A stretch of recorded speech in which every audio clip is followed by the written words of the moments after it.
Big Blue Nation and sports fans everywhere, and welcome back to the BBN Report, where we talk all things college football and basketball. And today is our recap of the Week 10 of the college football season. First things first, let's just get something out of the way that just absolutely warms my heart.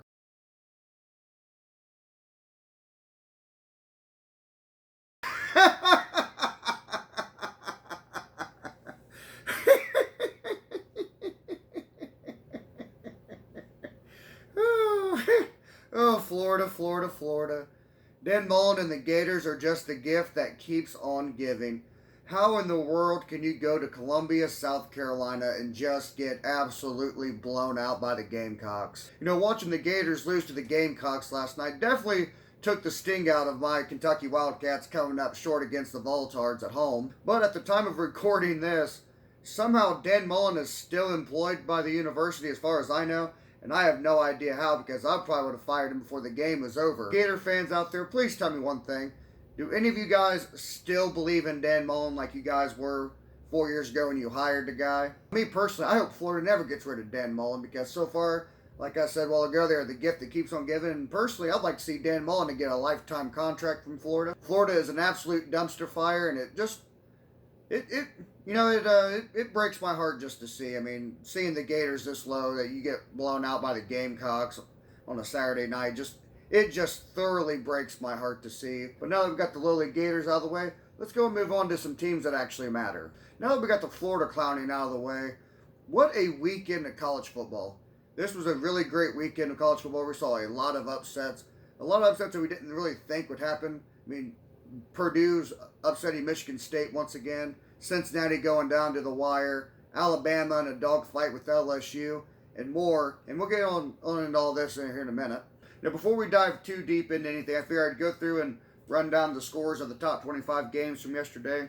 Georgia 43, Missouri 6. Not really any surprise there. Georgia keeps on rolling despite having Stetson Bennett at quarterback still. Alabama 20, LSU 14. We'll get back to that one. Purdue 40, Michigan State 29. We'll also get back to that one. Oregon 26, Washington 16. Ohio State 26, Nebraska 17. Cincinnati 28, Tulsa 20. Michigan 29, Indiana 7. North Carolina 58, Wake Forest 55. Notre Dame 34, Navy 6. Oklahoma State 24, West Virginia 3. Not really surprised there. West Virginia's a little bit down this year. Texas A&M 20, Auburn 3. A game we'll also circle back to. BYU, Idaho State, Arkansas 31, Mississippi State.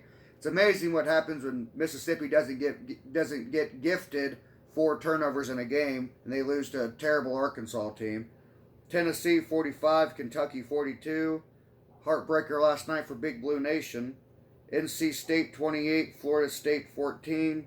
Illinois 14, Minnesota 6. Wisconsin 52, Rutgers 3. Why in the world is Rutgers even in a Power 5 conference? Iowa 17, Northwestern 12. San Diego State 17, Hawaii 10. Boise State 40, Fresno State 14. Pitt 54, Duke 25. And that rounds out this week's scores for the top 25 games for Week 10. Let's start off with what I think was the best noon game, which was the North Carolina Tar Heels and Wake Forest. And, unfortunately, Wake Forest has been a really great story so far this college football season, being 9-0, and now they are officially no longer unbeaten after they lose to North Carolina yesterday. Anybody who watched the Wake Forest-North Carolina game last year knew that this game was probably going to be a really entertaining game, as in last year, those teams went for over 100 points combined and over 1,000 yards of offense combined last year. And it was overall a really entertaining game, and yesterday really lived up to the hype with the 58-55 final, with North Carolina taking down Wake Forest. But I don't think all is lost for Wake Forest. Going forward, they got NC State next weekend, Clemson and Boston College. So a really good chance to really finish out this season strong and get a really good bowl game somewhere. Even though I do think they'll pick up another loss next weekend to NC State, but I think there's a very good chance they beat Clemson and Boston College. Now for the first game I want to circle back to, which is Alabama 20, LSU 14. And I've been saying all year long, and I've been getting some flack for this, and I honestly don't really care, but I don't think Alabama is a top 10 team. I just don't this year. I said before, their defense is just not very good. And on top of that, you go in, I don't care that it's night or whatever. I don't care about the atmosphere. LSU is a terrible team, and you didn't even. I think the halftime score was what 14-7 or something like that. LSU pretty much held Alabama scoreless for an entire half, and to me that should be kind of embarrassing for Alabama because let's be honest here. I mean, even Kentucky put up 40-some points on LSU. And last week there, when the committee revealed its rankings and Alabama came out as 2, I honestly started laughing and started choking on my food a little bit because I just don't see it. And somebody comment down below if you want to prove me wrong, but I just don't think Alabama is that good this year. I don't think they would beat the other teams in the top 20, in the top 4 there, besides Michigan State, who got beat yesterday. But going forward, if they end up matching up with Georgia and Atlanta, I don't see them beating Georgia at all. I could actually see Georgia really blowing that game wide open. The one thing that does kind of save Alabama is their offense, for the most part, is really good. It's a lot of fun to watch, and they got a Heisman candidate for a quarterback. But whenever that offense gets rolling, it is a really fun offense to watch. But either way, I don't think their offensive prowess really negates how subpar their defense is. Now for another game I wanted to circle back to. Purdue and Michigan State. Michigan State, you had it all going for you. You had yourself a top 4 spot. A lot of people probably rooting for you. You got a Heisman candidate running back in Kenneth Walker, who is just absolutely electric. The transfer from Wake Forest. Imagine if he was still at Wake Forest. Imagine how good that offense would be if he was still there. Sparty, how do you go on the road after last week beating your in-state rival Michigan in a top 10 matchup, go on the road to Purdue, kind of lay a goose egg, and pretty much get embarrassed on the road by Purdue? Everybody knows Purdue's history of upsetting top 5 teams when being unranked. So you'd think you'd be focused enough to go in there and play this game, especially knowing that Purdue already pulled off a big upset when Iowa was ranked number 2 earlier this year. You think you would be like, okay, these guys have known to beat teams, so maybe we need to go in there and really put our foot down their throat and really crush this thing early. Yesterday, Ohio State went on the road to Lincoln, Nebraska to play the Cornhuskers, and boy, did they drive a struggle bus for 4 quarters against the lowly Nebraska Cornhuskers. This game actually kind of surprised me. I know Nebraska has kept games really close this year with teams that they have played that are ranked in the top 10. They've lost a lot of one-score games this year. But the other teams that they have played, I don't think are in the league with Ohio State. So I didn't really think that Nebraska and Ohio State would be a very good game. But it ended up trying to be one of the better games of the day. With the final score of Ohio State 26, Nebraska 17. And for the most part, Ohio State's offense just didn't look very good yesterday.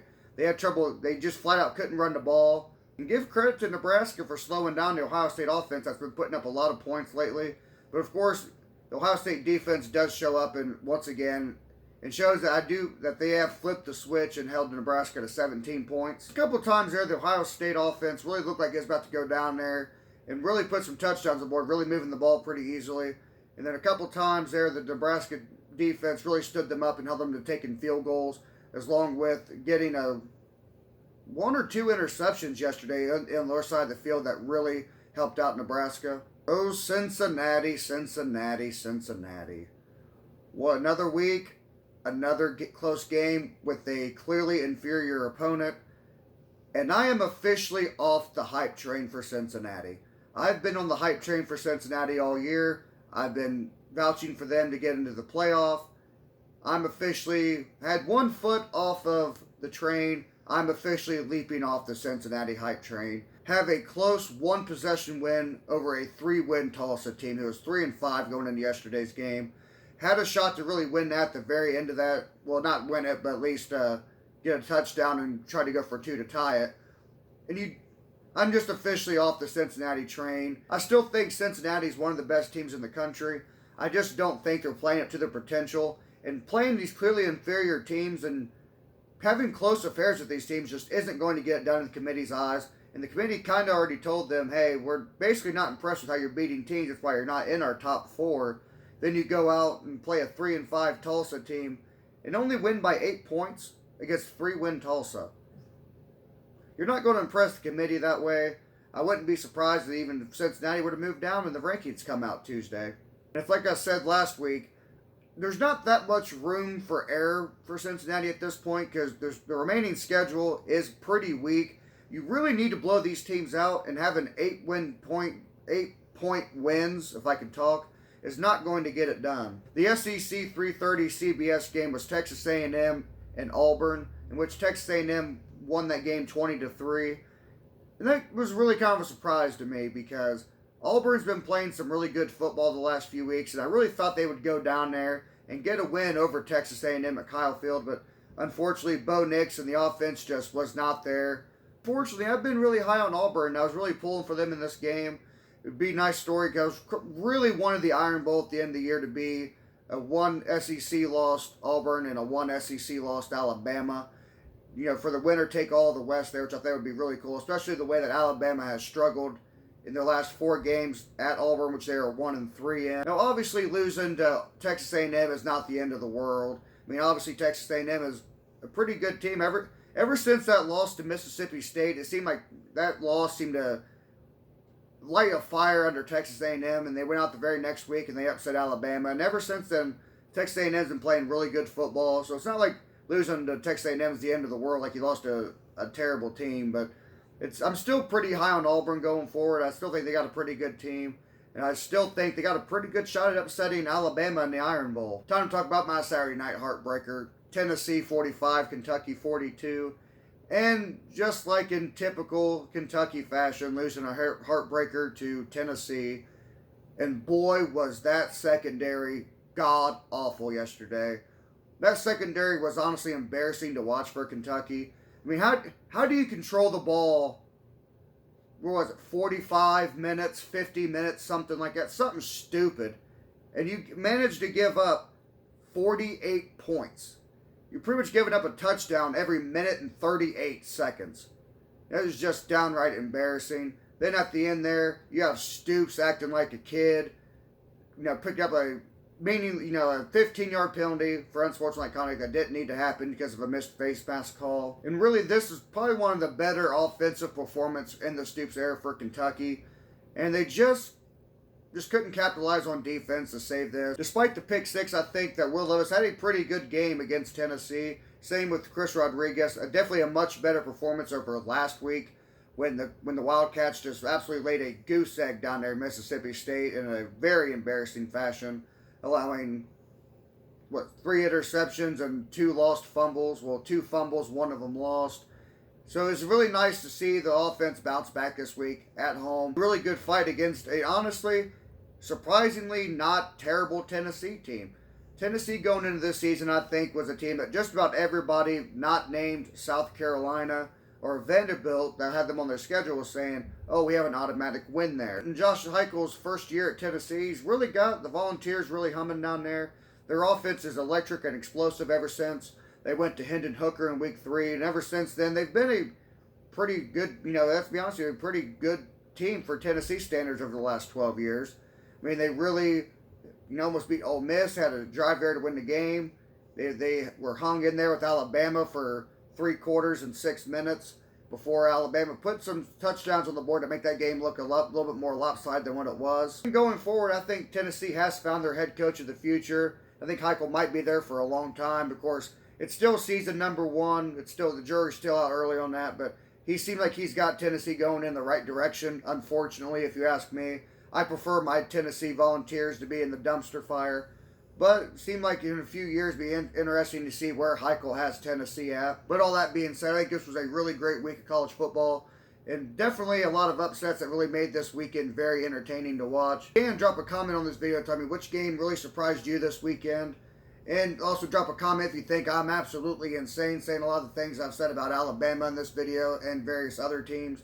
And go ahead and drop a like on the video because a little love does go a long way. And I'll go ahead and I'll catch you guys in the next one.